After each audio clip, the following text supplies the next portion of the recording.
जम्मू कश्मीर के पहलगाम में 22 अप्रैल को एक बड़ा आतंकी हमला हुआ, जिसमें कई बेकसूरों की जान चली गई। इस हमले के बाद से भारत से पाकिस्तानी नागरिकों को वापस भेजा जा रहा है। इस बीच पाकिस्तान छोड़कर भारत आई सीमा हैदर एक बार फिर से सुर्खियों में आ गई हैं। सवाल इस बात का उठ रहा है कि क्या सीमा हैदर को भी पाकिस्तान भेज दिया जाएगा? जी हाँ, पाकिस्तानी दुल्हनिया सीमा हैदर के अब पाकिस्तान लौटने पर सबकी नजरें टिकी हुई हैं। इस बीच सीमा हैदर और सचिन मीणा की तरफ से इस बात पर कोई प्रतिक्रिया भी नहीं दी जा रही है। खबर है कि सचिन मीणा के साथ नोएडा में रह रही सीमा हैदर मीडिया के किसी भी सवाल का जवाब देने से बच रही हैं और यही हाल सचिन मीणा का भी है। वो भी इस मुद्दे पर कुछ भी बोलने से कतरा रहे हैं। बता दें कि पहलगाम हमले के बाद भारत सरकार ने कार्रवाई करते हुए पाकिस्तानी नागरिकों का वीजा रद्द कर दिया था।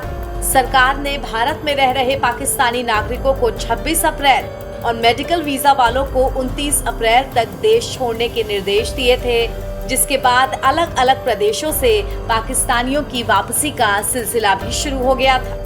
अब जब भारत सरकार ने पाक विजिटर्स को भारत से वापस भेजने का आदेश दिया है, ऐसे में अब सीमा हैदर के भी भारत में रुकने पर तलवार लटक रही है। पहलगाम आतंकी हमले के बाद भारत सरकार ने जो सख्त कदम उठाए हैं, उसके मुताबिक पाकिस्तानी नागरिकों को भारत छोड़ना पड़ेगा। बहुत सारे लोगों की नजर अब इस बात पर है कि सीमा हैदर का क्या होगा। क्या सीमा हैदर वापस पाकिस्तान जाएंगी? पहलगाम आतंकी हमले के बाद से ही सीमा हैदर पाकिस्तान वापस जाएंगी या नहीं, इस पर चर्चा तेज है। और इस बीच सीमा हैदर ने पीएम मोदी और सीएम योगी से गुहार भी लगाई थी। उन्होंने पाकिस्तान वापस न भेजे जाने पर एक वीडियो जारी करते हुए गुहार लगाकर कहा था कि वो पाकिस्तान की बेटी जरूर थी, लेकिन अब भारत की बहू है। ऐसे में उन्हें भारत में ही रहने दिया जाए। उधर सीमा हैदर के पाकिस्तानी पति गुलाम हैदर ने सीमा के खिलाफ गुस्सा जताया था। गुलाम ने एक वीडियो जारी कर सीमा हैदर को धमकाने की कोशिश भी की थी।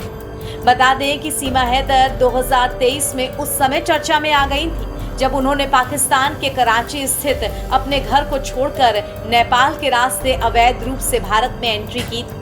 सीमा अपने 4 बच्चों के साथ भारत आई थी और उत्तर प्रदेश के ग्रेटर नोएडा के रबुपुरा इलाके में सचिन मीणा के साथ रहने लगी थी। दोनों की मुलाकात साल 2019 में ऑनलाइन गेमिंग ऐप के जरिए हुई, जिसके बाद दोनों के बीच प्यार बढ़ा और फिर दोनों ने नेपाल में जाकर शादी कर ली। जब सीमा की भारत में मौजूदगी की सूचना मिली तो जुलाई 2023 में भारतीय एजेंसियों ने उन्हें हिरासत में लिया। हालांकि बाद में सीमा और सचिन की शादी की बात पता चलने पर मामला कुछ शांत हो गया। उधर सीमा हैदर के वकील एपी सिंह ने दावा किया है कि सीमा अब पाकिस्तानी नागरिक नहीं रही। उन्होंने कहा कि सीमा ने भारतीय नागरिक सचिन मीणा से शादी की है और हाल ही में उनकी एक बेटी का जन्म भी हुआ है, जिसका नाम उन्होंने भारती मीणा रखा है। सीमा हैदर के वकील के अनुसार सीमा की नागरिकता का संबंध अब उनके भारतीय पति से जुड़ गया है, इसीलिए उन पर इस बात का असर नहीं होना चाहिए। एनबीटी ऑनलाइन की रिपोर्ट।